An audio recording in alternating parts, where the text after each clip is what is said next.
ISLലെ വമ്പന്മാരാണ് മോഹൻ ബഗാൻ. കളത്തിലെ പ്രകടനം കൊണ്ട് മാത്രമല്ല, കളത്തിന് പുറത്തെ പണക്കളി കൊണ്ടും വമ്പന്മാരാണ് ബഗാൻ. നോട്ടമിട്ട താരത്തെ സ്വന്തമാക്കാനായി പരമാവധി പണം മുടക്കാനും അവർ തയ്യാറാണ്. ഇത്തരത്തിൽ ബ്ലാസ്റ്റേഴ്സിൽ നിന്നും ഒരു താരത്തെ ബഗാൻ വമ്പൻ തുക മുടക്കിക്കൊണ്ടുവരാൻ ശ്രമിക്കുകയാണ് എന്ന റിപ്പോർട്ട് വരികയാണ്. അൻവർ അലി ബഗാനിൽ തുടരുമോ എന്ന കാര്യത്തിൽ ഇതുവരെ വ്യക്തത വന്നിട്ടില്ല. താരം ബഗാൻ വിടാൻ തന്നെയാണ് സാധ്യത. ഈ സാഹചര്യത്തിൽ അൻവർ അലിക്ക് പകരമായി 2 താരങ്ങളെ ടീമിലെത്തിക്കാൻ ബഗാൻ ശ്രമിക്കുന്നുണ്ട്. അതിലൊന്ന് കേരള ബ്ലാസ്റ്റേഴ്സിന്റെ റുയിവ ഹോർമിപാമാണ്. അരീന മറൈനേഴ്സാണ് ഹോർമിയെ ബഗാൻ നോട്ടമിട്ടതായി റിപ്പോർട്ട് ചെയ്തിരിക്കുന്നത്. താരത്തിനായി ബ്ലാസ്റ്റേഴ്സ് പരമാവധി ശ്രമിക്കുമെന്നും അപ്ഡേറ്റിൽ സൂചിപ്പിക്കുന്നു.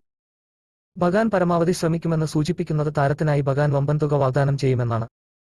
ഈ വമ്പൻ പണക്കിലുക്കത്തിന് മുന്നിൽ ബ്ലാസ്റ്റേഴ്സ് വീഴുമോ എന്നുള്ളത് കണ്ടറിയേണ്ടതുണ്ട്. 2027 വരെ താരത്തിന് ബ്ലാസ്റ്റേഴ്സിൽ കരാറുണ്ട്. അതിനാൽ അതിനു മുമ്പ് നടക്കുന്ന ഏതൊരു നീക്കവും ബ്ലാസ്റ്റേഴ്സിന് പണം വാരിക്കൂട്ടാനുള്ള മാർഗം കൂടിയാണ്. അതിനാൽ പണക്കിഴിക്ക് മുന്നിൽ ബ്ലാസ്റ്റേഴ്സിന്റെ കണ്ണ് മഞ്ഞളിക്കുമോ എന്ന കാര്യം കണ്ടറിയേണ്ടതുണ്ട്.